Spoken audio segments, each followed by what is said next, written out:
the last thing I'm going to talk about, because I'm tired of talking and I'm about to run out of water, and I'm going to let you guys ask some questions, is if you're interested in getting into this industry, just talk about that a minute.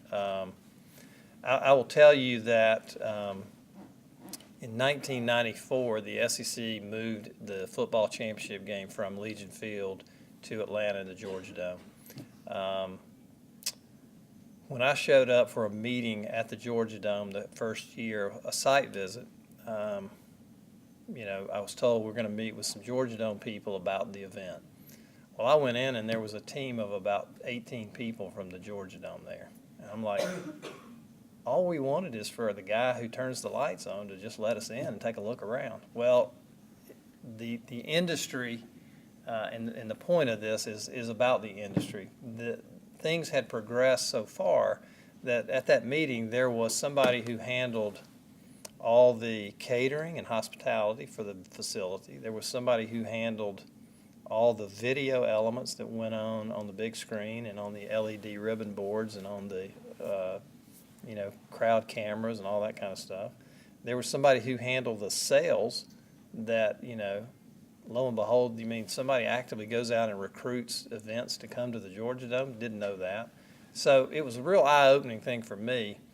And my point is that the industry is always evolving and always growing.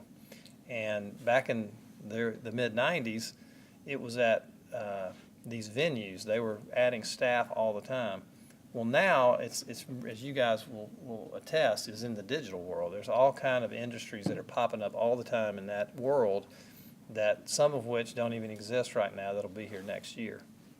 And so the point of this is to say that the industry is always evolving and there are more opportunities now than there have ever been. There are also more people interested in the field than ever been. When I was in school, there was never any opportunity for any kind of a sports management, sports marketing, sports administration class. I couldn't take one. It didn't exist. And so with the growth of the industry, the academic side of the world has followed suit and realized that it needs to be a professional, coursework that's offered. And so that's what's led to a lot of people like you all sitting here looking to try to break into the industry. That being said, I will now put on my parent hat, and I will tell you that my son, who is 23 years old, wanted to go into this field from kind of his high school years because he'd been around nice events, and he didn't realize that that not everybody sat in a suite all the time. But that was a shock to his system. But I told him, I said, well, to me, you have got to use your college years to prepare for the day you graduate. Unlike the way I did it, as I explained earlier, I said you have got to be prepared. And so he knew that was what he wanted to do. And so after his sophomore year, he had an internship with a sports marketing company in Atlanta. After his junior year, and well before I ever went to work for ESPN, he got an ESPN internship in Bristol, Connecticut. And then he worked for IMG College 3 years at Auburn, and he worked for the athletic department 1 year. So when he graduated, I told him, I said, this is your master's degree. Not knocking academics, not knocking education. But I said, this is what will get you somewhere versus out of the stack of 50 resumes and applications. This will put yours in a different category. And so I would tell you that that's really important, and it's really important to me as somebody who hires people. We had a discussion at lunch. Somebody said, well, how important is the GPA? I had a very good GPA when I graduated. It didn't help me get my job. My son's GPA was very average, and he got a nice start right out of school. I don't think it's either or. I think it's fine if you do. If you want to go down the academic path, it's very important. If you want to be an athletic director, if you want to work in an athletic department on a campus where academics is very important, then you need to do well. But I will tell you that I would rather have somebody who hustles, who is committed, and who can sell and who can move and converse with a lot of people, and has a 3.0 than somebody who has a 4.5 that has a difficult time carrying on a conversation. So I think my point is that, and I'm doing a little bit of rabbit trail rambling here, but I think the point is that experience is really, really important. And I'll tell you one other thing, and this, you may not want to hear this, but I'm going to tell you anyway.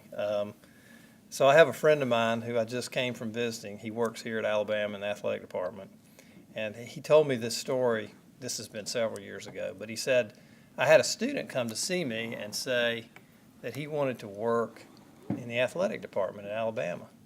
And he said, I love sports. I just want to be around this and want to work here. And my friend said, well, do you want to make this a career? Are you looking to, do this long term? And he said, well, yeah.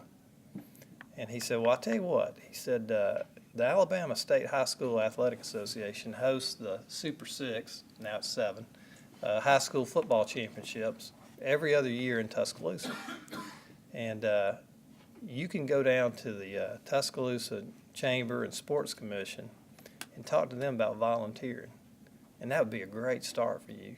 Get some really good experience, get it on your resume. And the guy kind of looked like he was confused. He said, no, I want to work for Alabama. He said, that's what I thought. I don't think you really want to work in the industry. I think you want to work for some celebrity. He said, that's not somebody who wants to be in the field. That's somebody who wants to be next to, something that gets a lot of attention. Well, the state high school Super Six is not as high profile as Alabama football, but I think the point was well made in that you need to have a passion for the business, and you need to be willing to get whatever experience you can get, because not everybody starts, not anybody that I know starts, in a position that this individual is looking for. So don't be afraid of what looks like a small thing. I have a phrase, and I say it all the time, that the most successful people tend to do small things slowly over long periods of time. They just are good small things. They do it slowly. They do it well, and it takes a little bit of time. That's totally opposite of our culture, right? We want to do big things fast, the quickest amount of time we can do. So I think it's kind of counterintuitive, but I think it leads to successful employees, and I think in our industries particularly, do well every step you get, every opportunity you get, doors will open, and you'll find your way. And it's a great industry, a great profession, and something that I would encourage you to consider. So.